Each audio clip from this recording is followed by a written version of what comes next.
Are you listening? Damn.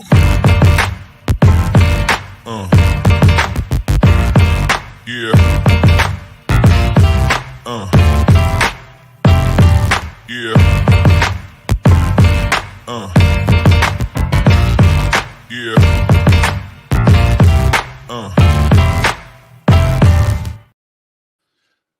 What's up? What's up? We back in the building. Another Coach Me Coach podcast, episode 53. Let me know everything looks good, sounds good. We're getting back on schedule here with a lot of good things, man. A lot of topics here. It is the off season for football.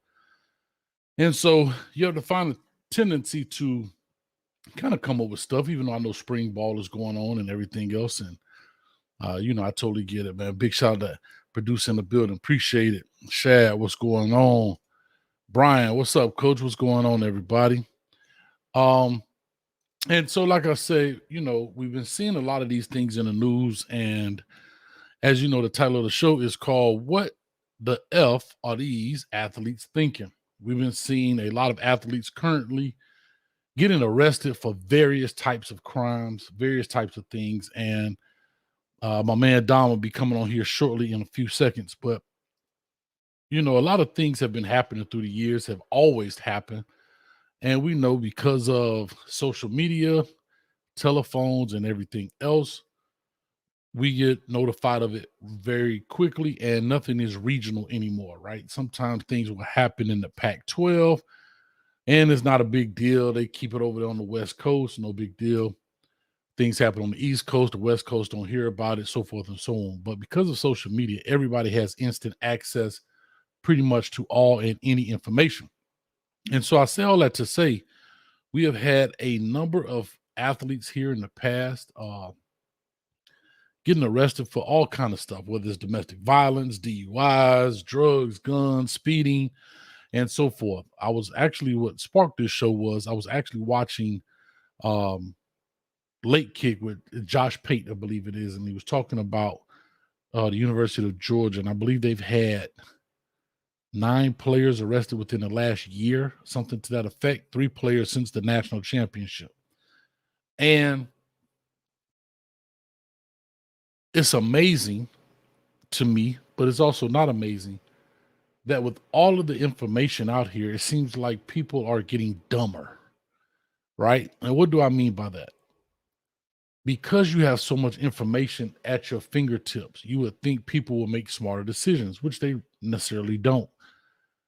And I think about this all the time because I say to myself, and I guess this is my age showing, as you get older, you should get wiser and you make smarter decisions. So, yeah, I understand a lot of these players are between the ages of, 17, 18, and to about 22, 23. And not only that, you got some NFL players doing some stuff as well. But there are certain things that I don't understand. I have an honest opinion. I really don't understand. Is it right to drink and drive? No, it's not. But I have a better understanding for that than I would have for, say, the Tony Mitchell situation. Tony Mitchell, as everybody knows, top recruit out of Thompson High School in Birmingham, Alabama. Big time recruit, goes to Alabama. I think he's a freshman coming in. Just got caught in Georgia a couple of days ago, maybe a week ago by this point, with 226 grams of weed, a loaded firearm. He's not of age.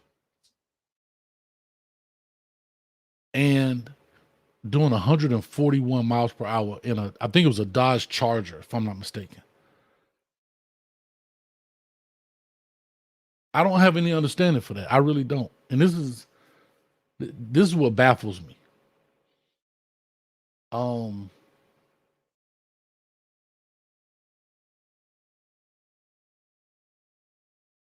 It baffles me. I don't understand.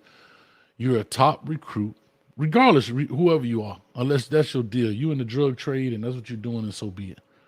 But you're a top recruit. You're not of age with the firearm, doing 140 something miles per hour running from the police with 226 grams of marijuana. And you about to give all that up. For what? My second thing is Jalen Carter, who's from Apopka, the Orlando area, at University of Georgia. Come to find out, he was the one that was, I guess they would speed racing or whatever, drag racing, speeding, and end up killing the staffer from Georgia as well as the other player from Georgia, and had an accident. Now I'll say this, and I don't want y'all to Twitter me to death and type me in all caps. I have a better understanding for the drag racing because when you're young, you're dumb, you're stupid, you don't think you're gonna wreck out. Not saying it's right by any means. We've all done it. Me too. End up doing it with my homeboy, man. He ended up running to the side. I might be telling on myself. Ended up running to the side of my 1989 Blazer. Because we trying to go around a curve. I had to tell my mama, somebody hit my car in the parking lot, Mom. I don't know what happened. Trying to get it fixed at the school. You know, that's back when they used to have auto mechanics and body shop at your high school, trying to get it fixed. But when it comes to certain felonies and all of this stuff, I get it. I'm at a loss for words. Well, what are they thinking? What are they thinking in that situation? I don't condone, the whole domestic violence stuff, but there are a lot of things that play at that. Emotions, love, all of that. Again, I don't condone it, but golly.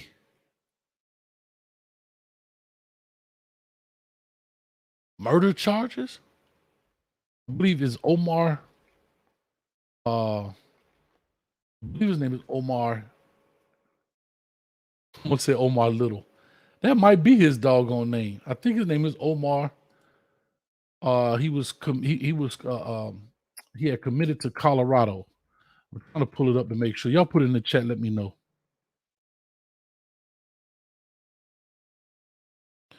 I'm trying to think the young man. I think he has 3 felony charges.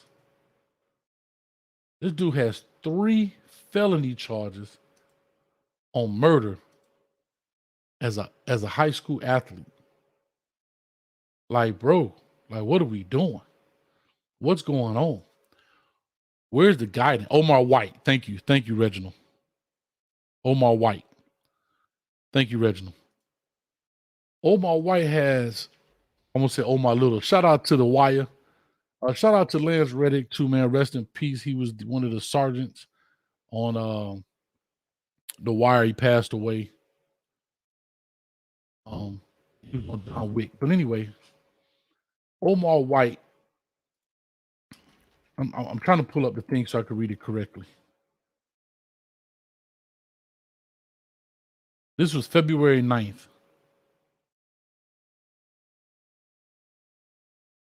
Hold on. I'm all over the place. I'm sorry, guys.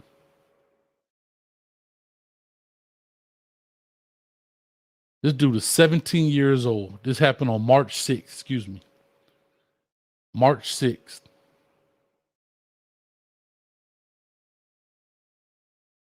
And you out here shooting cats, bro. And you have all the opportunity in the world.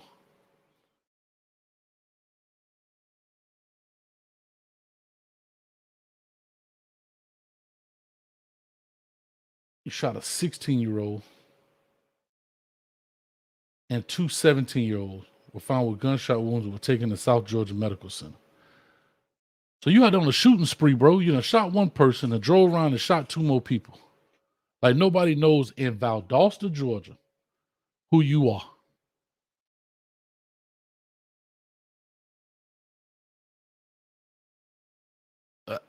I don't know what to say, man. I really don't know what to say.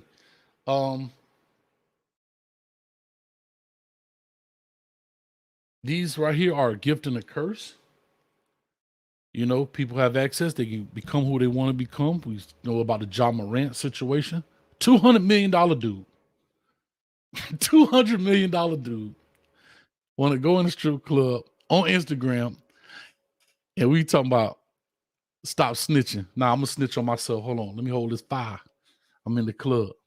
Come on, bro. What are we talking about? Yeah, I know he's young. And a lot of people will say, I won't say they'll make an excuse, but a lot of people will say, well, they're young, they make mistakes. And I understand being young, making mistakes. Coach done made plenty. And guess what? I may make some as soon as I get off this air. May make some while I'm on the air.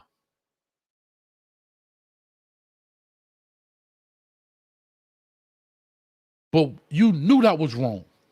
Like, you Ja Morant, you the one of the faces of the league, and you're not thinking, yeah, as soon as I go live, as soon as I post it, somebody gonna see it.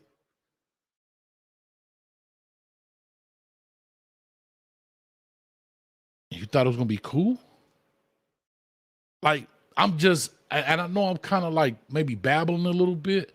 Maybe I'm not really articulating my point very well. But I see this year in and year out, year in and year out, year in and year out.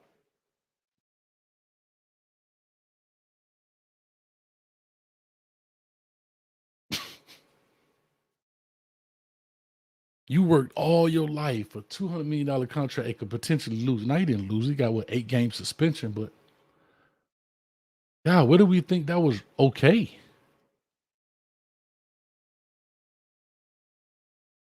Now, if he was in his house, that might be different. You're in a club, bro, with a gun. In a club where they serve alcohol.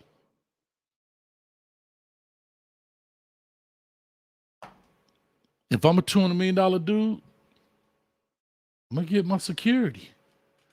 And here's the worst part. Nobody around him say, you can't tell me nobody knew he had that gun. Nobody in his clique. And I understand when you got that kind of money, you get a bunch of yes men around you. But you didn't think nobody in his clique would say, hey, bro, nah, you don't need that. And if you feel like you need it that bad, I'm going to hold it. When he pull out his phone, ain't nobody slap the phone out his hand. Like, that's the part that it baffles me. And now that he did that interview with Jalen Rose, and he seems to be sincerely sorry and learned his ways and got to go through counseling and all of that stuff. All them dudes I was with, all of them shouldn't be in your clique anymore, bro. Because they don't have your best interests at heart. Straight up. I don't care. Even if they told me, don't do it.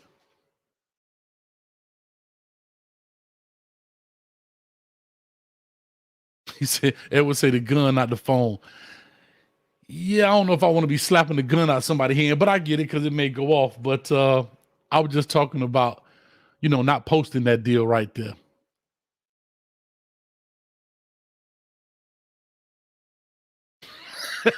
Shad said they did hold the coach, but Josh said he told him, give me that.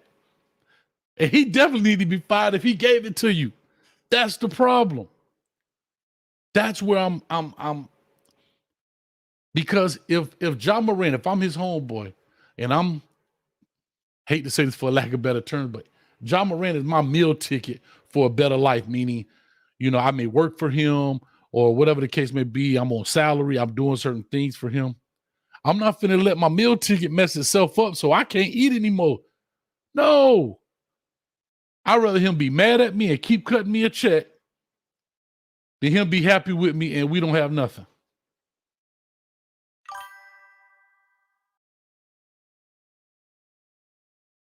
Appreciate that subscriber. Thank you, Sean Spencer, for subscribing. Really means a lot. Thank you so much. Really appreciate it. Notice when you subscribe, it drops right down here in my little cane juice cup. But anyway, I go on to say that to say this. Somebody asked you, how do you fix it?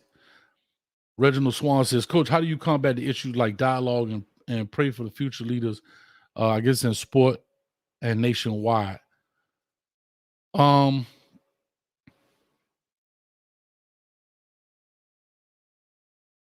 hate to say this. It's the answer to all things, education. And I'm not talking about 2 + 2 and 4 + 4. But truly educating people on what the ramifications of things are. I don't think they understand that. And we have a tendency to want to be bigger than. We want everybody to see me. Oh, look at me. Oh, look at me. Oh, look at me. And that's I think is a big problem. Everybody wants their 15 minutes of fame, but then you got dudes that got 15 years of fame still doing 15 minutes of fame stupid stuff. I always said this. Why do rich people do broke people stuff? And I don't mean broke people make dumb decisions. That's just a saying I'm saying. Like meaning, even I go back to T.I. when he had illegal guns. Why? Why do you have illegal guns, dog? When in this country, we almost got as many guns as probably people. Money's not the issue.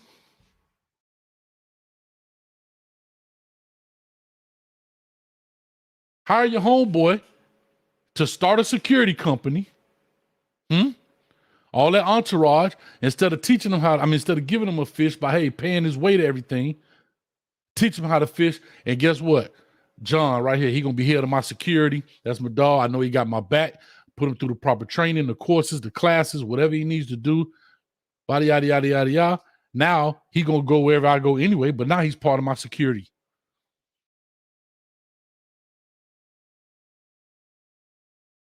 I'm just baffled, man. I'm baffled at the fact that we still doing illegal stuff. Like I look at cats like, I know this is a sports show, but I look at cats like Kodak Black, man, and all these rappers that want to be something and keep constantly getting caught up in Young Thug. And bro, you rapped about making it out the hood. You make it out the hood, but you still doing quote unquote hood stuff. Come on, man, miss me. I don't feel sorry for them dudes, man. I don't. Because your whole slogan is, I got to get it out the mud. Well, guess what? You finally got it out the mud, but you're still getting muddy.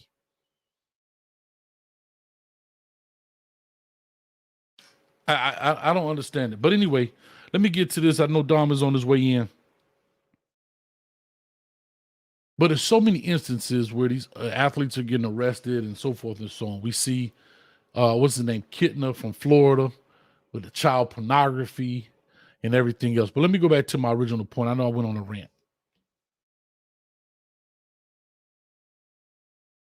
The Late Kick Show with John Pate, if I'm saying it correctly. He was talking about the University of Georgia, and people are saying, oh, it's a culture problem. And I think that's very easy to throw around.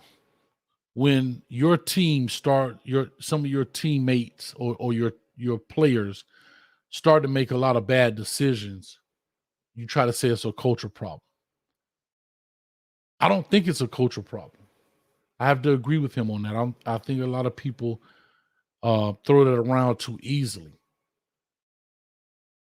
I think the culture problem comes when there are a lot of things happening a lot of times. Now, 9 players in a year, yeah, that's quite a bit. I have to say that. But they're still young adults. They still go make their own decisions.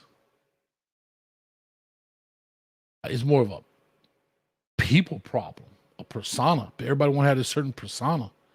Everybody want to be something. And the thing that kills me about these athletes, they are somebody. Everybody's somebody, yes, I know. But we're talking about in the light of celebrity.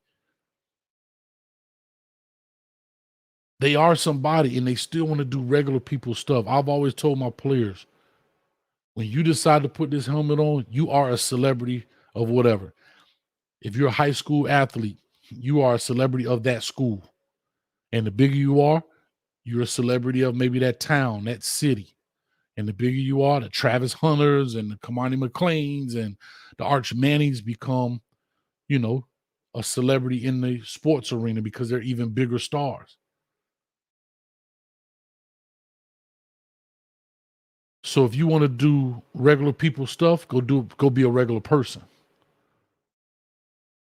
A lot of people disagree. Way back, if I'm not mistaken, Charles Barkley, they had this commercial out. And Charles Barkley came and said, I'm not your kid's role model.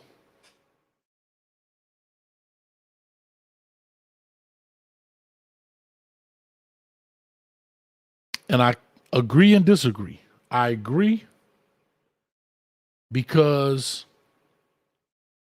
We have to teach our kids not to put so much into man, right? In that sense. You can't control another man in that sense. But at the same time, when you decided to throw that number on, that jersey, that helmet, whatever, pick up a tennis racket, golf clubs, whatever, you have to know that kids and people are going to look up to you. You have to know that. So you do bear that responsibility, whether you like it or not. Whether you like it or not, you bear that responsibility.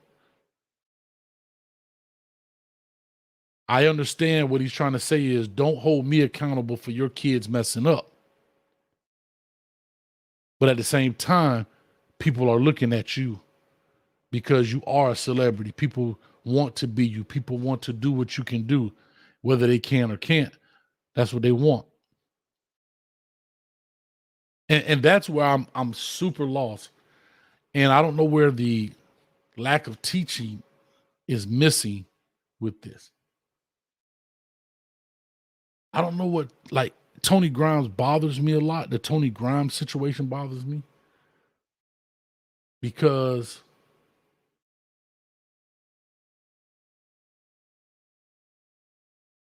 you're in a car with a dude. You're in a car with somebody and they don't have your back, dog. I don't know if it was a teammate, a friend, homeboy from the neighborhood, whatever. They don't have your back. And he said in his article was when the police got behind him the first time, dudes say, punch it. They end up losing them, but they end up catching up to him, or they had some other police officers stationed and that's how they end up pulling them over.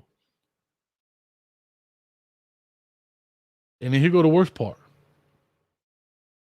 You want to do criminal stuff and don't know how to do what? You don't even know how to shut your mouth. As soon as they pull him over, he started talking. So he's starting to tell on himself. That's what I'm saying. You're not built for this life, dog. They used to have two lawyers on there. I think it was two older white dudes used to be, I don't know if it was TikTok or Instagram story. And they had this whole thing, shut the F up. What happens when the cop says, shut the F? What happened to shut the, they would say that. It was a whole funny skit. I don't know if you guys remember that or not. What I said, I said Tony Mitchell. I don't know if I said something else. I apologize.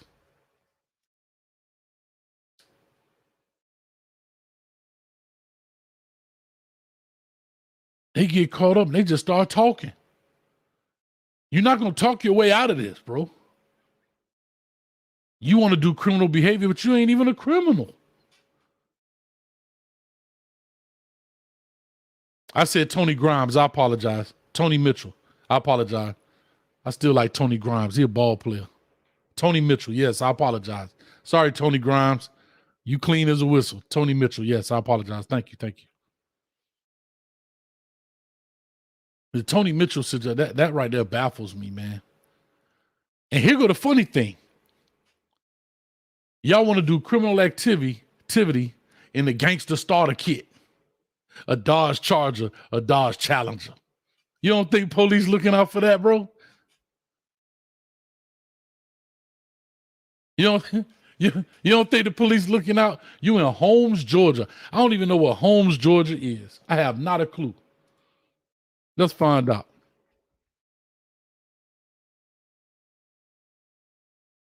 Holmes County.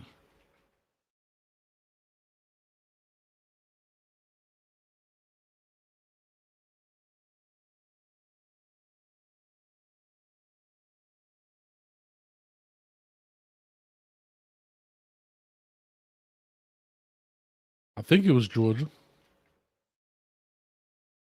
Oh, Florida. Florida? Florida. I said Georgia. I don't know why I said that.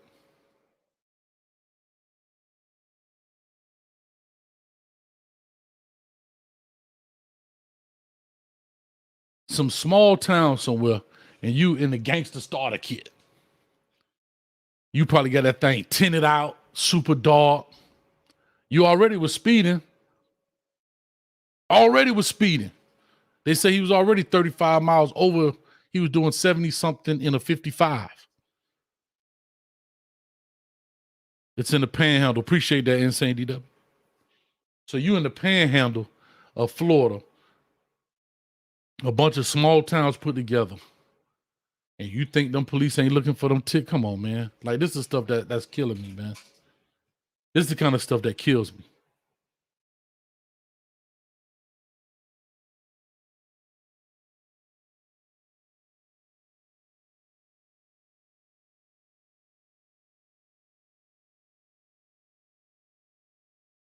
I don't know, man. I'm kind of confused. I don't know what Dom is. I know he was working on a project. I may just open up these lines a few minutes. We got 140 people in here. I appreciate y'all coming and hanging out with your boy. I may just open up these lines and let's just talk, because I maybe we can find solutions. I'm not understanding these athletes' mindset. Your whole premise is to make it out the hood, take care of my mama.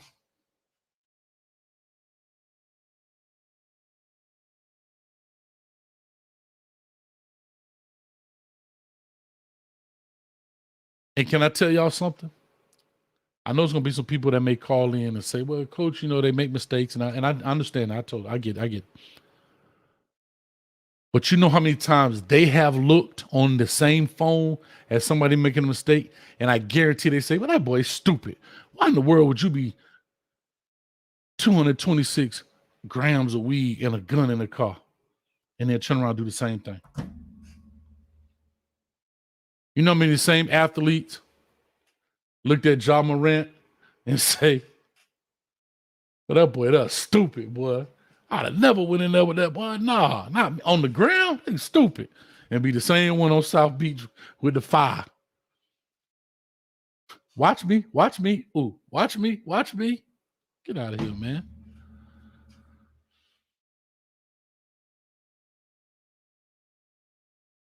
Let me hear your points here. 862-799-9956. Go ahead and open it up. If Don pops in, that'd be great. In the meantime, in between time, thank you so much. Just want to let you guys know I've been getting hit up from my Cane fans out there. Coach, you owe us a show.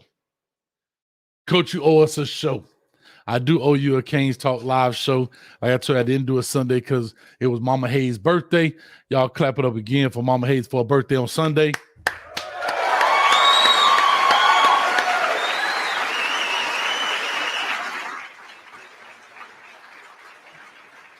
And so we didn't do that. We started a new segment here for some people saying, "You got a lot of Dion content, not Miami content." Well, I've always done one show a week on Sundays at 6:30. I love my Canes, and I always love my Canes, but I love football too. I love to talk about different aspects of football. So we'll definitely do that as well. But I'm not understanding. I'm just not understanding. Um, UGA boy for life says God and discipline is where it starts. If you've never seen, I guess, good, how can you make it back if you get off track? I understand, and I get that part, and I understand that part. And maybe I don't understand that part. But they talk about it. These rappers, these athletes, look at all their things. I want to make a better life. And I know it's easier said than done. I get it. But there's so many examples. The same thing that shows your fall shows other people's fall, and we don't learn from other people's mistakes. As the old saying goes, the wise man learns from a fool's mistakes. We're not talking about, which we are, some of these athletes are speeding and, DUIs. And no, you shouldn't do that. But we're talking about all this other stuff, bro. That's the part that's getting me. But since nobody called in, I guess they'll wait. I got my man Dom in the building now. He's here with me. Hopefully he's been listening so he can kind of jump in on here. And let me do this right quick. I'm going to bring him on. I got one caller in the back, so hold on. Caller, do me a favor. That's 5924. Hold tight. Let me bring Dom. Dom, what's up with you, baby? My tree and I send our greetings. Funny story. I've been sitting here trying to get on. My earbuds were at 1%. Couldn't hear anything. So I had to use these very old headphones before we get started. Gotta give not a shout out, but offer condolences to the legend that is Willis Reed, who passed away. Yes. Anybody who knows anything about HBCU basketball, you know that he was a big part of it, leading Grambling to 3 NAIA titles, and then obviously what he did for the Knicks. So just had to jump in before we get started and send condolences to his family. Yeah, definitely, man. I was on a little, I guess, monologue, if you want to call it, here for the past 30 minutes or so. And I don't know if you had a chance to hear, but I just talk about all the different things. I have a lack of understanding, so forth and so on. But I do have one caller on, if you don't mind, before we jump into this. I did open it. Let me just take the one caller, just hear the point of view, and then we'll go from there. Caller, talk to us. You live. That's 5924. Hey, Coach, this is Gordon from Charlotte. How you doing, man? Gordon, how are you, man? Been a long time. How you doing, brother? Great, man. I just got back from Miami. Had a great time down at South Beach. So, you were spring breaking, huh? No, we were just down. We had a flight that we had to use, and we love Miami Beach, and it just happened to be spring break, and we got down there. We got caught in that crowd. Got out just before the chaos, but had a good time. And that's another thing, man, too. But yeah, we could definitely. That's a whole nother conversation. I mean, think about how fast these dudes shoots. The guy gets caught within a couple hours, 24 hours. And man, that's just crazy. But anyway, what's your thoughts, real quick, before I get back to Dom? And Dom, you definitely can jump on. But what's your thoughts about these athletes? Yeah. And these crazy decisions they're making, and with the criminal activity and just whatever.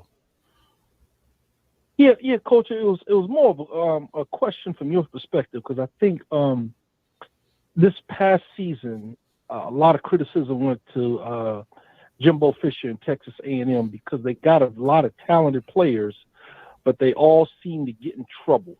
Mm-hmm. And in your coaching experience, how much do you take into consideration that is this guy a good fit? Is he a troublemaker? He's got these stars, 4 or 5 stars behind his name, but if I bring him in, he's going to be a bad fit for my culture. I've heard of coaches turn down players just for that same reason. And being selective up front, while it might seem kind of naughty, or somebody might say you're turning your nose up at kids. Mm-hmm. How selective do you have to be? And then my follow-up is, one of the reasons I used to like the U in the 90s is they seem to be kids from the hood, all the different hoods in Miami, different hoods throughout Florida. And, you get, and they played that style of ball. And even though everybody was going against it, people fell in love with it, including me. I used to love to see all the wild antics. One of my favorite games was that Cotton Bowl, where we had like 150 yards in celebration penalties against Texas. But just your thoughts on the process of bringing those players in. Well, I'll say this real quick. You have to do your due diligence as a coach. You have to talk to not just his coach, not other coaches, maybe teammates. I told you, a coach told me one day, I'll never forget this, I'll leave him nameless because I don't want to tell a secret, but I'm telling the secret. But he said, Coach, I even speak to the janitor of the school. And he said, you know why? Because they are invisible to kids. Kids don't pay them any attention. And they'll do any and everything in front of them, not realizing that they're standing there or doing anything. I'll talk to the cafeteria workers, the cafeteria lady, because she'll give me insight of how he acts in the cafeteria, so forth and so on. Do you always get it right? No. But one thing I can say about Jimbo, just simply looking at this on the surface, the Jimbo Fisher situation, I don't know if he did his due diligence on a lot of those young men, and he got star happy, I guess is the right way to say it. He brought in more stars than he brought in more character. You look at guys like a Jai Hall, right? I look at a guy like him, super talented. I want to say he's from the Tampa area, Plant, whatever, somewhere in there. Armwood. Armwood. He goes to Alabama. They put him off. He goes to Texas. He's only there 30 days. Think about what I'm about to tell you. He's only been there 30 days. And his orange car, remember Alabama's crimson and cream, his orange car already has a boot on it. And he takes the boot off and all that stuff. So that means he only been there 30 days. He's got that many tickets. They done booted this man's car.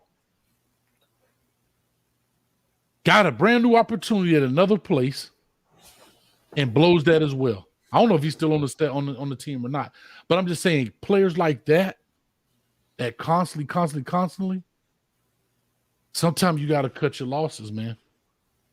I hate to say it that way. As a coach, how tough is that? It's hard, bro. Because it's hard. Your job is talent acquisition. But, how do you strike that balance? And I guess it's hard. Where, how do you got all these 5 stars. Jimbo had 8 5-stars last? Mm-hmm. So that had to be tough. But it's hard. But it's hard. It's hard. But real quick though, it's hard to do because it's hard to judge. Remember, you're looking at somebody from a distance. You're not there with them every day, all day. The coach ain't gonna give you the full-on truth.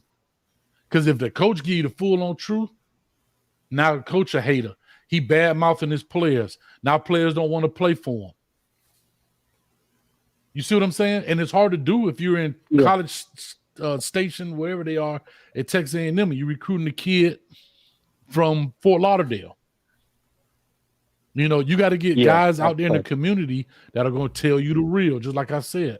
The same way the Tony Mitchells and all these other people need to have a no man instead of a yes man.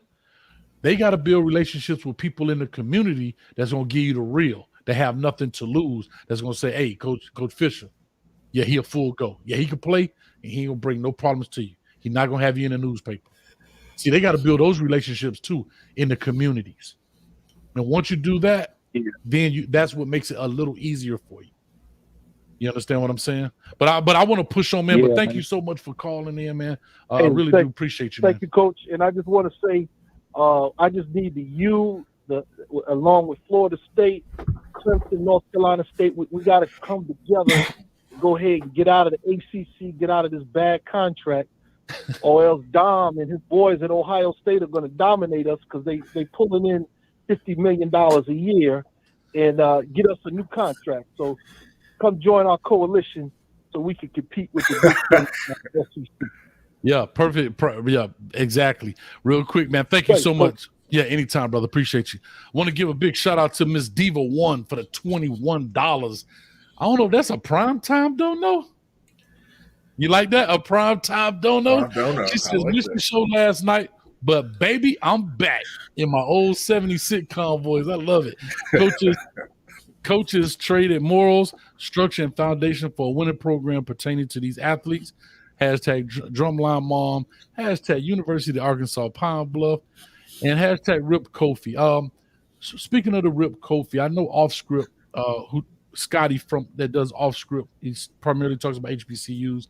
He did a tribute, I want to say last night, to Kofi Hemingway, I believe. I don't know the gentleman. I never met him. I don't know anything about him. But again, man, my condolences to his family. Rest in peace to him. And one day I'll find out who he was and what he did. But I know there was a lot of talk about it. But thank you, Miss Diva 1. Really appreciate that. All right, Dom, back to you and the Christmas tree. I need you to talk to him. I need some insight right here. Let's talk a little Georgia. I brought up already about the Josh the late kick with Josh Pate. Am I saying his name right? Pate, Patel, tomato. I don't know. I brought it up. He was talking about Georgia having a culture issue. He didn't agree with it, but that's what the rumblings are. that there are rumblings of culture issues at the University of Georgia because I think they've had 9 players arrested in the past, I think 12 months or so forth and so on. One, do you agree, disagree, and then talk to us in regards to that? So Hall, what is it, G Hall? I probably got his name right. He is still in the transfer portal. So he got kicked off of Texas. He is still in the portal. Tweeted last month that he's still looking for a home. 3 years of eligibility left. So that answers the question from the caller. Listen, I don't know. Josh, we're just going to call him JP. JP. Yeah, So I'm sorry. that's Josh, if you ever watch this, I think it's Pate. Pate. But anyway, go ahead. I'm sorry. Serious, sorry, Josh. Never mean to mess up anybody's name, but no, the thing is, man, you said something a long time ago when you were talking about Miami missing tackles, but you were breaking it down on the film. You said, if it's once or twice, it's a mistake. Mm-hmm. If it is, 3 to 4 times, it's a problem. It's a habit. But anytime, you get that 5th, 6th, something constant, it's inherited. It's taught. It's allowed. And so with Georgia, the thing about it is, man, people talk about culture issues and all that stuff. And it depends on what your definition or what you believe a good culture is. Because at the same time, Georgia essentially is winning championships. They win championships. Somebody goes down with an injury, pop back up. So they, in some respects, okay, we have a healthy culture. So when it's something that continuously happens, it continuously happens. You mentioned, Georgia, Jalen Carter. Well, Rob Thomas, I'm not sure if he's standing now. I don't know if he's practicing or whatever. But the receiver from Mississippi State, talented receiver, he goes over to Georgia. He gets arrested for, I believe it was family domestic violence or something, like that. It was something, there was a kid who was a linebacker. He got arrested for like a DUI after the national championship game. So to me, I'm not going to say it is a culture issue. What I will say is there could be a crack in the foundation that if it is not addressed, that foundation is going to fall. Bible talks about a man who builds his house on sand compared to the solid rock. Everybody's going to have turbulence. I don't care. Clemson has had turbulence. I don't care if you are Bible-toting, church-going head coach, or you are someone who strives away from religion or whatever the case might be. I don't care how good you say your program is. Every program has stuff. That's Miami. That's Ohio State. That's Alabama. That's UC. That's everybody. That's just the way it is. Is a lot of stuff covered? Yeah. I would not call it a defining culture problem just yet. But I think it is a crack in the foundation. And the one thing, if you own a home or something like that, you can only put a Band-Aid on it so long. Mm-hmm. Winning, and that's the thing. Coach, you know it too. Winning is the Band-Aid. Winning is, putting duct tape on something instead of getting it repaired, or whatever the case might be. That's what it does. But with everybody, we've seen it. We saw it with SMU. I hate to say this, and Canes fan, I'm not saying this in a negative light. We saw it with Miami in certain ways. Now, granted, there were some other factors that were out of, I think Miami got a raw deal. I'll just say that. But it only goes so far. Sometimes, that blanket's going to be, wiped away. So I think it is more of a crack in the foundation. Now, if that crack is not addressed, if that crack's not addressed, it's going to spill over to the field. I do believe that. Yeah, you got a guy like Saint Nick Saban, who could not justify it, but he can unravel that, because what happens when you reach adversity? In times of adversity, do you fold? How do you go about your business? That's just the defining moment, not just of a man, but of a person. So I think it's more of a crack in the foundation that needs to be patched up soon and very soon. Because if you don't, it's going to be a big problem. Yeah, I agree with you. And here's the deal: consciously or subconsciously, players now have a way out if things don't go right, aka the transfer portal. right? So when you go to kick somebody off, they have an outlet. Meaning, I'm not saying they're like, man, I'm gonna go get drunk. If I get a DU out tonight, at least I got another chance in the transfer portal. I don't think they're thinking like that. But what I'm saying is they can work their way. How do I say this? It's another. It's like, It's oh, rehab. no, it's kind of like Daddy said no. Let me go to Mommy because she'll say yeah. It's kind of like I have another way out of this deal. And I know that sounds crazy, but what I mean is, again, a Jai Hall, right? Maybe he doesn't take that second opportunity for granted, knowing I have nowhere else to go. But then look what happened. He's in the black hole right now. As talented as he is on the football field, people are not going to pick him up because they don't want that to the program. You know what I mean? The same way you lose games, it gets magnified when you're losing games and you got top players out there getting in trouble, if you know what I mean. There's another kid from Texas who got in trouble. He was a starter corner. And a Jai Hall, the thing that did him in, it was more than the boot. It was a bunch of stuff. I remember Sark said this was not just one incident. So Right. in his time period there, a lot of stuff was happening from the day he stepped foot on campus. They have another kid in the portal that's still looking for a home that got in trouble. I think what the transfer portal is doing, the regulations are going to make it harder a little bit because you got to look at it from this perspective. And then there's a point that I need to get to briefly. Mm-hmm. Okay, fine, you bounce. But if you bounce again, that's it. You have to wait a year. So if you get in trouble and all that stuff, essentially they're saying, okay, I'm going to transfer. So you got one free transfer. You use free transfer, you screw up again. Now the way the NCAA is structuring everything, it's going back to the old time way. You have to wait a year unless you can find a claim as to why you deserve to,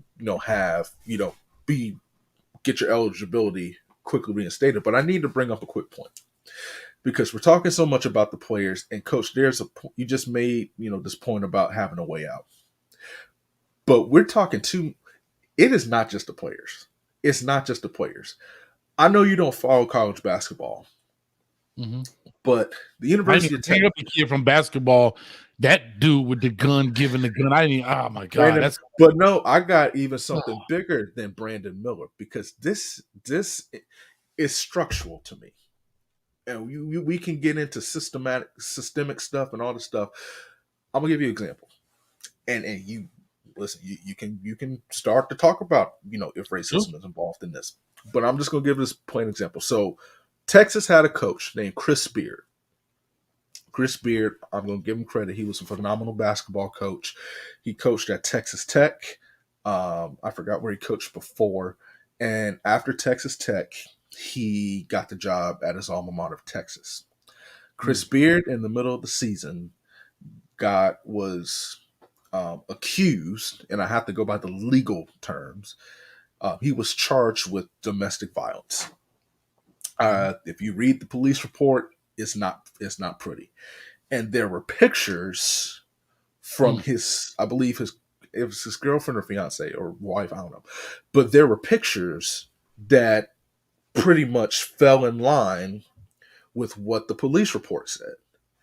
I'm not going to go into specifics, just to say there was visual evidence. So he gets arrested, and Texas releases him. Rodney Terry, African-American gentleman, is doing a great job because Texas is in the Sweet 16 now. So Chris Beard got acquitted because I don't believe I think she declined to press charges or whatnot or something. If anybody knows the story, if I'm getting it wrong, put it in the chat if I got any parts wrong. But there was something where the case was dismissed, but it wasn't because of lack of evidence. It's because I don't think she cooperated as much. Chris Beard is now the head coach at Ole Miss. Got a nice contract. So to me, I'm just going to be honest. There's some hypocrisy when I see certain things with kids. because the standard is not the The same same. for everybody. So for me, if these kids are employees, right? I have seen very few cases a kid does something, gets in trouble, gets kicked off the team, finds that they're not guilty, and they get a second chance with that team. Mhm. I have not seen, or they are willingly gifted another opportunity by different programs. Now, I'm not saying it doesn't happen. You know, it happens more often, you know, but at the same time, there's some inconsistencies because you don't have that same standard in a sense for coaches. Because pretty much coaches get a buy. So they, unless something is crazy egregious, they're gonna get some money. On top of that, they can get a new job. Now, the scrutiny that comes with it, yes. But I don't feel like it's the same for the coaches as it is the players. So I think there's some inconsistencies from the top level because the whole goal, Hayes, you said this from the time you started this show, so I got to say it. Everybody who thinks that your favorite team is this I love you, you love me, we're a happy family, go pretty much it to me, it's the Cosby Show, how it's portrayed in recruiting. So if you think your school, your favorite team is like the Cosby Show, you need to stop watching the Cosby Show and go watch Good Times. Because that's what it is. That's exactly what it is. So no, it's I don't know, man. That stuff like that. So you know what's funny? You bring that up. I always bring this coach up, Mike Haywood. You remember who that is? No, Okay, sounds familiar. Mike Haywood was a black coach. I had to pull up his history. I know the story, but I pull up his history. Mike Haywood got the job. He was the OC at Notre Dame from 05 to 08. Went to Miami of Ohio, turned it around. First year at Miami of Ohio was 1-11, came back, went 9-4. Was the head coach at Pittsburgh for 2.5 weeks. Goes back to Indiana, gets caught up with domestic violence with his wife. He gets fired from Pittsburgh. Doesn't coach again. That was in 2010. Doesn't coach again until he becomes the head coach at Texas Southern in 2016 to 18. And I say all that to say this. To your point, you are valid. You have coaches that have those charges, like you said, it wasn't pretty, and have second opportunities.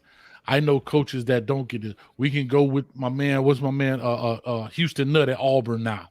We know what he did with the credit cards out there with the Houston Nutt. That's not Houston Nutt. I'm Hugh sorry, I Freeze. apologize. Hugh Freeze. I Houston was Nutt. like, If you ever watch this, I told you, Coach may make some bad decisions too. But I'm sorry, Hugh Houston Freeze. Nutt's about to take everything. It's gonna be it's gonna be Coach Houston football. It's gonna be the Coach Nut show. He will take over. They're gonna sue me for everything. But anyway, man. I'm just saying. But Hugh Freeze, and here's the funny thing. You talk about something crazy. Hugh Freeze gets a job at what kind of institution? Liberty, which is a what? Listen, What kind of institution? Hold on. What kind of institution, Dom? it is a Christian. It's a Christian institution, and this dude got prostitution charges. This stripper. And I will never forget that dude and you remember that he was sick. He was in the hospital or whatever. So they had to transport the hospital bed up to the booth so he could call plays while the game's going on. Ain't that crazy? I'm like, there's no way. Like, there's no way. Bobby Petrino. Bobby Petrino, he out there with it, cheating on his wife. Couldn't navigate the turn. The sun was in my eye. He out there with a neck brace on. Like, bro, it's so many examples. I forgot about who was the athletic director. It was athletic. It was a brother at Georgia. He was an AD. He got caught picking up. God. He got caught picking up the lady of the night, as they call him. Right? They fired a dude I ain't heard from him since. I think he ended up going back to Maryland. I think he was an AD over around in Maryland or somewhere else, whatever the case may be. But I'm just saying, I forget his name. But you don't get the second chances to your point. But now back to your point, Don. The players don't get those same type of opportunities, I guess, in that sense. And I remember, and I know I got some Kane fans in here. Correct me if I'm wrong. I was on a Twitter space one night, and we all know who Deshaun Troutman is from the Orlando area. Played for Edgewater, linebacker, great player. Coached against him. He put my quarterback to sleep. But he was talking about, and please correct me if I'm wrong. He was talking about when that whole situation went down with him and the young lady, and he quote got arrested and all that. He said the Canes kind of turned their back on him. He said the Canes kind of just like, nah. And that's back to your point when I always talk about family. Huh? He always talk about family. And one thing he said on that Twitter space, big shout out to Coach Duke, Cam Duke, the head coach of Edgewater. He said, Coach Duke never did. They reached out to me, found out what's going on. That's important. That's what family is. His mama didn't turn his back on her. That's still her baby. But that's why I say you got to be careful. And I'm not saying that, and I don't want to get this misunderstood, that schools should not do what they're supposed to do. But here's the problem I've been having. Here is the biggest problem I have. It's very similar to the Michael Irvin situation that's currently happening. These players, you are guilty until you're proven innocent, but you're still guilty. What do I mean? What do I mean? Correct me if I'm wrong. There were no charges brought against Deshaun Troutman. Nothing happened. Correct me if I'm wrong. Here, chat. Nope. I'm double checking now. Somebody said we getting everybody dirt out. Man, that's on the internet, Johnny Green. Cut it out. Coach me, coach. Then turn into Howard Stern. Y'all getting everybody dirt out. Nah, baby. It's at the end right here. Charge, what? Hey, Johnny, you got that same dirt right here on your phone. All you got to do is know how to answer the right question.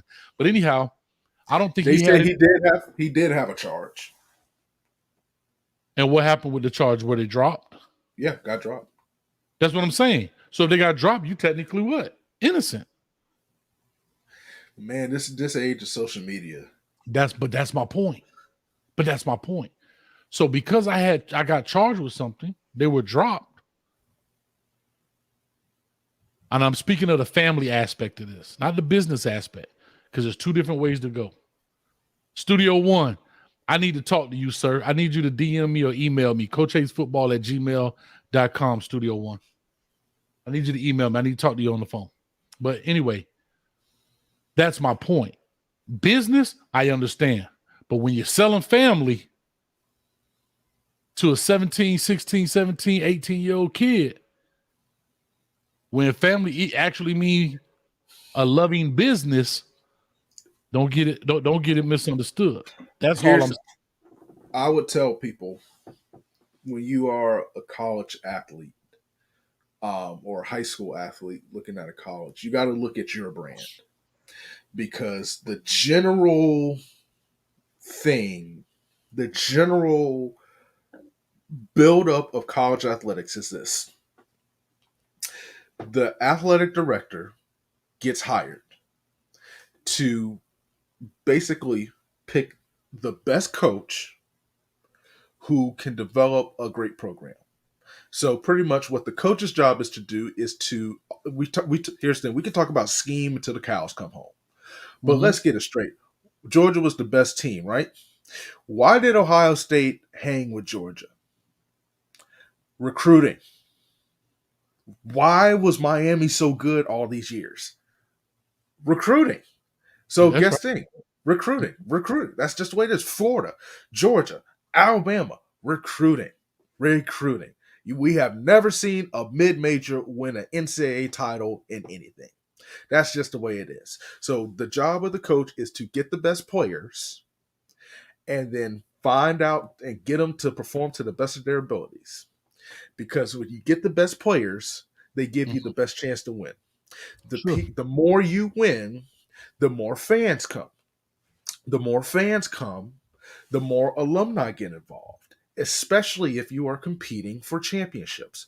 The more alumni get involved, the more fans get involved, the more you can do things to get better recruits or the best recruits. You can build all these buildings that had all these gadgets and stuff that are better than the professionals get.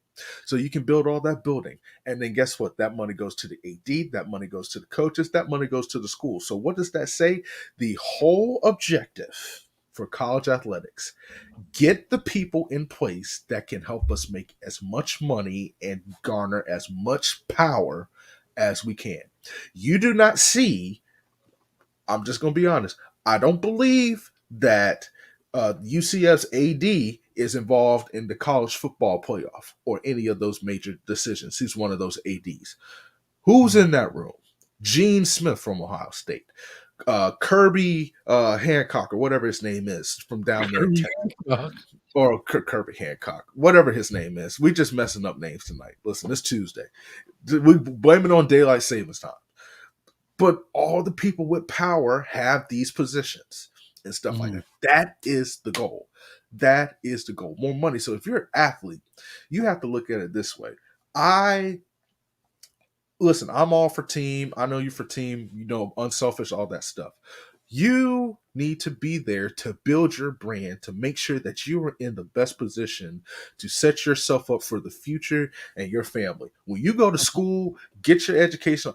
Fine, listen, if they're using your talents, you are an employee. Let's just call it what it is. Yeah, you get free room and board, but guess what? Where I work, they give me free shoes. And stuff to do the job that I'm required to do. So let's just cut the crap. You know what I'm saying? So let's just do that.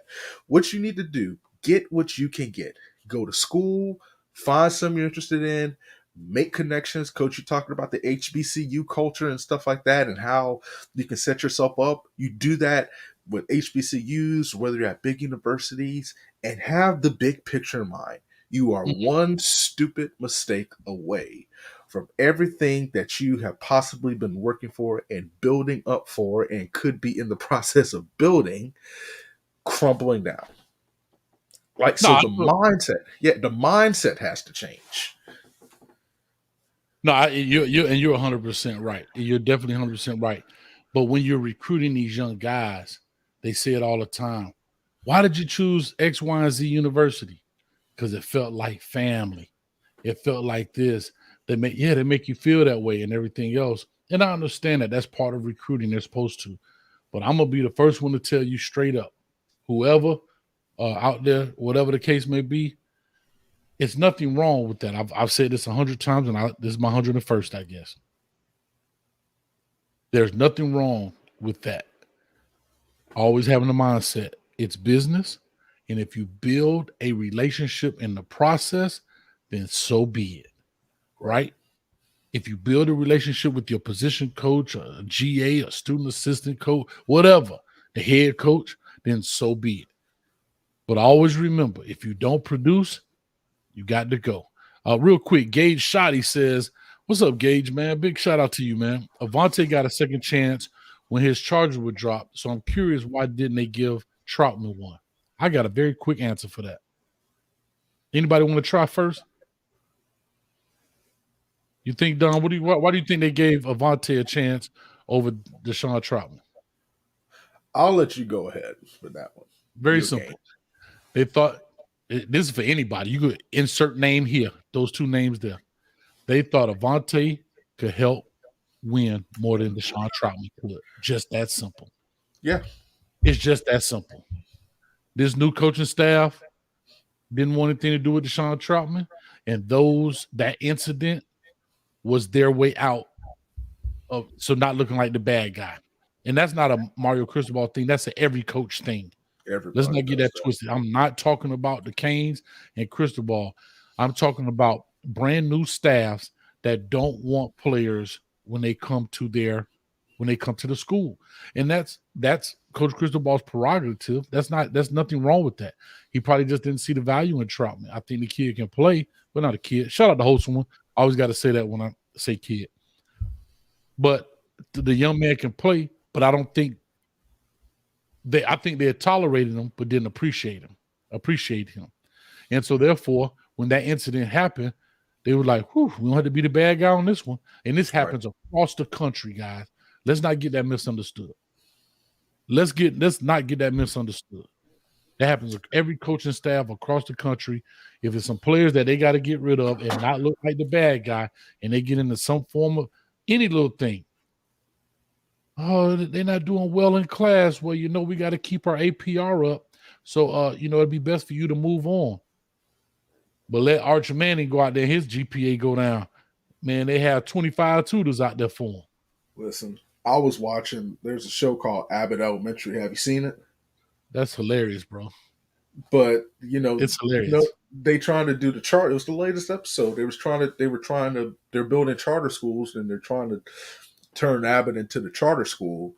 And there was a kid who left Abbott, who was an funded public school, goes to the charter school, but because his grades were not terrible, but they hurt the average, they kicked him out of school. That's just to your point. That's just how it is. That's just how it is. Arch Manning lost his doggone ID 3 times. Shoot, I'm surprised they don't give him a live-in assistant. I'm trying to hey, what happened to your lanyard? Don't you put it around your neck? Unless you lose your neck, you won't lose your ID. Real quick, Stu, like I said in your email, I'm going to hit you up right after the show, Studio, man. I appreciate you, dog. Hey, shout out to Shad. He out there giving out my secrets. I'm trying to get them Chinese soccer locks. So that's what I'm trying to do, man. But anyway, we've been on here an hour and 7 minutes. I'm not sure if you want to roll just a little bit, but I just wanted to talk about it. I'm not sure what you saw in the beginning, but I was just I was really just ranting and rambling a little bit about, I was just at a loss. Yeah. I was just at a loss, bro, of how these players, and it's not like I understand the structure in the home, but you see so many people from NFL to NBA to whatever. And like I said, I didn't want to say, quote unquote, one sin was worse than the other. But I have a little more understanding. I'll tell you, don't Twitter me to death. I have a little more understanding for DUIs than I have for like the Tony Mitchell situation with the big old bag of weed, the gun, running from the police 141 miles per hour. Honestly, you're a college student. You're out there, get your little cane juice after a win. Lost your mind. Yay. We've all done it. And I understand we shouldn't do it. I get it. And I'm not saying that it's right. But like my man, Omar White, the dude got 3 attempted or felony murder charges from Valdosta, and he's has committed to the University of Colorado. He's 17 years old in Valdosta. He went and shot one person, ride around and go shoot 2 more people. You in Valdosta, Georgia, bro. How many people you think the people don't know who Omar? You 6'4", 280 some pounds. You don't think they know who Omar coming? Omar coming. That boy singing, that boy in there whistling like the Wire boy before he get the blasting. What are we talking about? Like Debo. DUIs is something like, so I've never had a DUI. Listen, drinking is too expensive for me. So, except when it's the Buckeye juice, basically. Still got your Christmas tree up? No, I just looked to the left. He told me to look to the left. You still got your Christmas tree up? What's going on, man? Hey, Johnny, I got 2 up. Hey, true story. I was going to take it down, then I got an assignment. So when we come back on the show next time, the Christmas tree will go on its little vacation. Go ahead, man. Until September. Whoever said, I think it was Shad, said I need to put headsets on. If it is up the next time, I am putting some headphones on it. But the DUI, like I said, I don't know it. I'm just guessing that people feel like, yeah, I'm all right. Like, I'm good. Like, you don't realize, like, your alcohol intake, so it's just poor judgment. But even still, man, like, I don't really have sympathy for any of it because you see somebody like Henry Ruggs, um, which, and God bless, the family who passed, the girl who passed. But Henry Ruggs, man, you see that, but you still see people driving cars at 140 miles an hour. So the thing is, we live in Florida, and so unfortunately, we deal with hurricanes.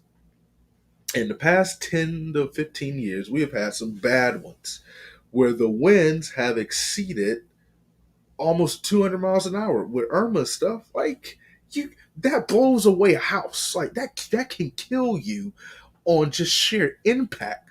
So reading whether it's Tony Mitchell or Jalen Carter, like, dog, you're going, like, come on. Like, And that's I what I get say. it, Dom. And Dom, I have to say this. Coach got a little daredevil in him. I You're a know speed racer. I'm really not, but I get it. I understand. I understand the youth, the invincible, being mortal. Like you don't feel like that. I guarantee. Yeah. Both Yeah, I of them do. were going to get into it. They weren't. They're not thinking about wrecking out. Yeah. Right. They're not Yeah. thinking about the consequence of wrecking out. So therefore, that's why I say I have a little understanding. Not saying it's right. Yes, use better judgment, but that's where 23-year-olds come in. Right. That's where the 23-year-old mind is just dumb. Right. You're not thinking. But when you have now those turned into felonious charges, but when you put in 226 grams of weed in a loaded firearm and you ain't 21 years old, like, or when you out here shooting cats at 16 years old, or when you out here breaking in houses, like those are, I like a better word, premeditated criminal activity. It's the Tony Mitchell thing, man. Because I read it today. I read it after you called me. And somebody, I guess the passenger told him to floor it. It said punch. Yeah, it said punch. Yeah. And he cranked it up to 141. Mm-hmm. And to me, I get what you're saying about the young teenage mind. I'm 28 and stuff, so I'm trying. But the thing is, I can tell you, there's some lessons in life I've had to learn the hard way. But Sure. if I have seen some stuff, and just the sheer fact of what I saw and what I saw it do, it was like, no, like, because like that's what I'm saying. Like, you can be 23, but there's a lot of 23-year-olds in the grave, man. Like, that's just my thing. Like, we got to learn from the mistakes of others, and you have to fight it. Like, you have to. And yes, I agree with you. It is hard because even at 28, listen, I used to go to bed at like 6 o'clock in the morning when I first in college and everything like that. Wake up, sleep for about 5 hours, feel like a new man, do it all over again. Man went to the doctor. Doctor looked at me. It's like, what are you doing? It's like, and I was like, listen, man, I'm good. You know, everybody say you're young and stuff. It's like, yeah, but these levels, these stuff is showing otherwise. Now I'm 28, and look, I need 8 hours, and Man, it's just. Dom, come on. When I was 28, Dom, let me tell you something. I ain't sleep for a week. I barely sleep. I'm just saying. That's what I'm saying. You're doing these 24-hour Denny's little marathons. Hey, man, I get it, man. But I get exactly what you're saying. And like I say, hold on. I saw Studio One left a comment right here. He says, kids don't look at premeditated criminal activity. They think we having fun. And you're right. But breaking in somebody's house, anytime you're dealing with a gun and you're not hunting, right? You're not using it. You're not at the. First of all, you're not even old enough, and I understand that. And I'm gonna tell you a story. I'll leave that alone because I was talking to minor. I don't want to put that at job. I don't want to put that out there. See, that right there is wisdom. That's what this gray does. That gray stopped me. Right? And when this was black, I'd have been all out right now. You understand? So I'm just simply saying that, yeah, you're 100% right, Studio One. But even at 23, jumping in and out of windows of people's homes, breaking in cars is wrong versus, you speed racing your homeboy because you got the brand new Charger with the Hemi in it, right? And they, you hear that.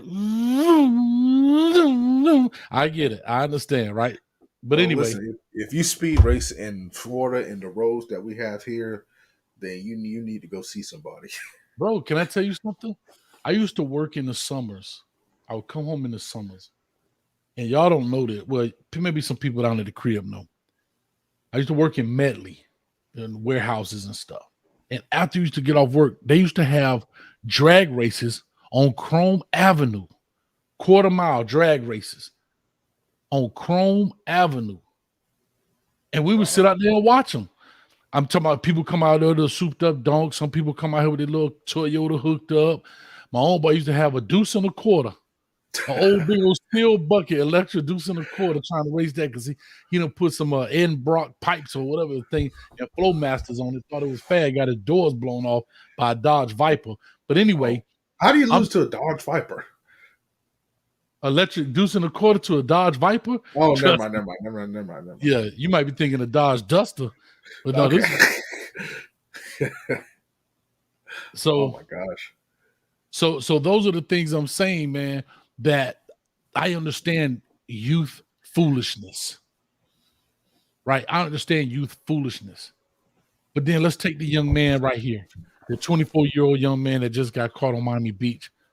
On videotape, shoots the guy in the head, stands over and shoot him 9 times. He will never see the light of day again in his life. He's 24. He's 24 years old. I don't think he knows that's wrong. He knows that when I pull this trigger, this person will die from this. This person can die. Like versus racing a car, having fun is different than, pulling a gun and they ain't gonna stand over him and gun him. That has nothing to do with the undeveloped brain. That's just evil. And so I said all that to say, I'm not gonna belabor all this, but I'm just saying that I said this earlier. What I don't understand the contradiction and hypocrisy is your whole thing is to get out your situation. I got to get it out of the mud. Every rapper, I got it out of the mud. Now look at me. I'm living on marble floors. But you still doing hood rat crap. Jeezy said best.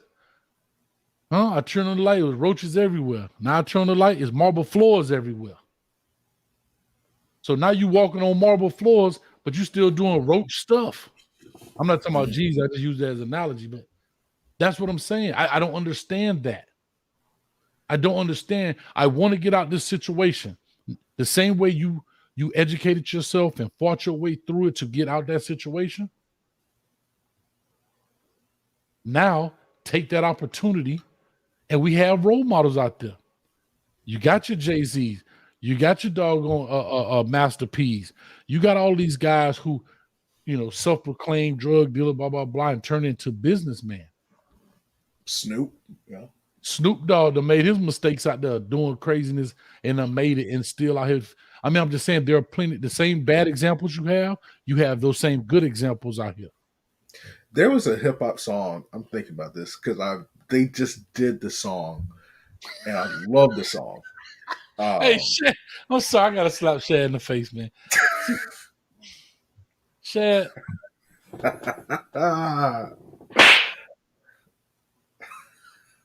You messed up my whole thing, Shad. Shit. I would say, I mean, I know you know that version of hip-hop. You know De La Soul. Yeah. Stakes is high. Like I say.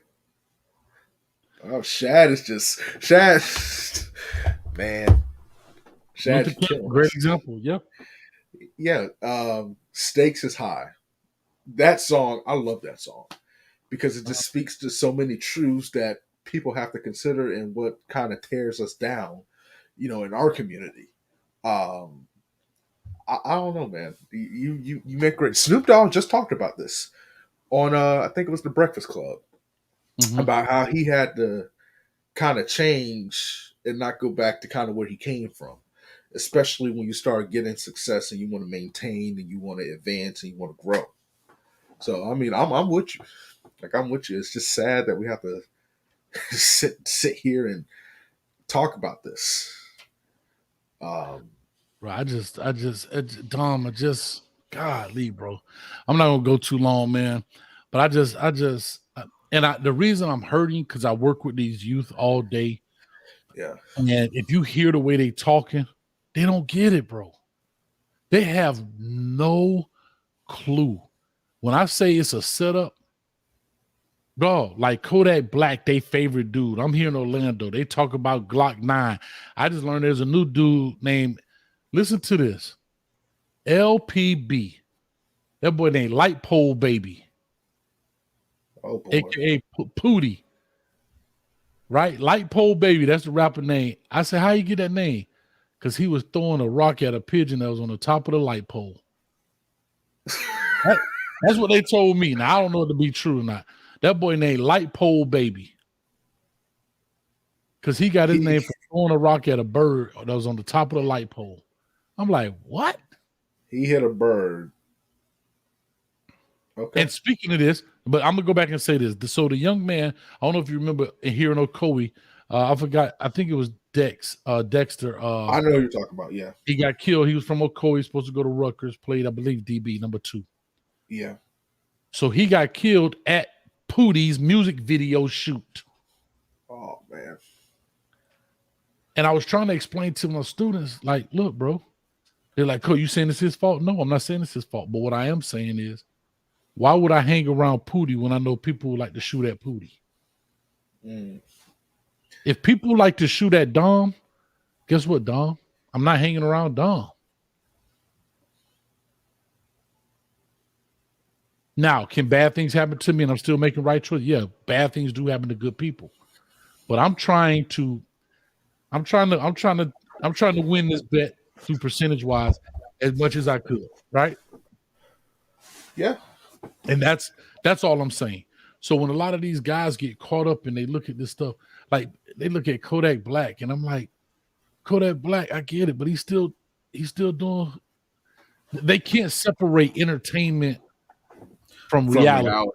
And I think hip hop and rap is the only, I don't even call it rap, I call it rhyming, is the only genre of music that people think that what you say is what you really got to do in real life. I got to keep that up. Country, but even more so this. Country talking about killing people? No, I'm just saying, we got to go find a dirt road to live on, and we got to go chase chickens and do all the stuff country people do. Well, And we got to go buy boots. Country song got 3 elements. If you listen to the majority of the country songs, there are 3 elements. You know what it is? What, heartbreak? It's some kind of heartbreak for the most part. Growing up. No, I got to drink my whiskey. It's going to be the word whiskey going to be in some kind of way, whether it's by name brand of the liquor or the word whiskey, right? In America, I'm guessing. Nope, in a woman, and my woman. But I guess that's kind of through heartbreak. And beer and whiskey. I say beer and whiskey. Listen, but the reason I know that because Coach Ron Turner, when we used to warm up, Ron Turner always used to make us play. We had to play 3 country songs during our warm-ups every day. And because he liked country music. So you can play whatever you want, but we got to play these country songs first. And they all had the same thing. I want my big truck, drink my whiskey, and my woman gonna be in there. I would say this: if people who really like country music actually spent 24 hours in the country, they'd be the biggest pop stars. They've listened to any other genre. Because I'm like, listen, in the country, the dark is different. Like I have family that live. I have a lot of family that lives in the country, so I go up and see them. be 8 o'clock at night. Hey, we forgot something in the car. I'm like, listen, it's gonna stay until the morning. Like, I'm not gonna go outside. You start hearing noises and stuff like that. You're a city boy, Dom. You're a city boy. You got to go out there in the dog, go get them, man. Listen, get messed around by a deer and a bear. Y'all can listen. They can wait. I still do it. I got a phone camera. But no, it's that's gonna say now. If them boys Tony Mitchell's out there in the woods with the gun, I get it. I totally understand. But I can't be in Holmes County. And then, like I say, they in the. This is the thing. They're not even good at being criminal. You speeding through Holmes County, Florida, in the Panhandle of Florida, in the what? In the drug dealer starter kit, the Dodge Charger, the Dodge Challenger, with probably dark tints. You know they're waiting. That's what how you think small towns make so much money. If you've ever been on I-95, and I used to drive to Virginia, and every time you get off Emporia, Virginia, can I tell you something? The courthouse, this little studio I'm in right now, probably bigger than the courthouse. They still got wood plank floor. When you walk, bro, it goes from 70 to 50 like that. It curves off and goes straight to 50. They sitting right here waiting on you because most people, it's not like an exit where you have to slow down to get off. You just curve off. As soon as it curves, it drops to 50. So everybody is speeding because you're doing 70. You go around the bend at 65. Emporia, Virginia. It's in Virginia, Emporia, Virginia. You can look it up right now. It's about this big. And I don't even think they got a light going through there, but you're going to get stopped by the police. But anyway, and again, Coach Hayes had the what?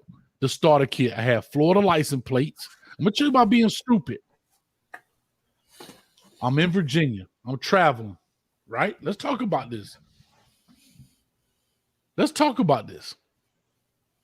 I'm in Virginia. I got a 1989 Chevy Blazer.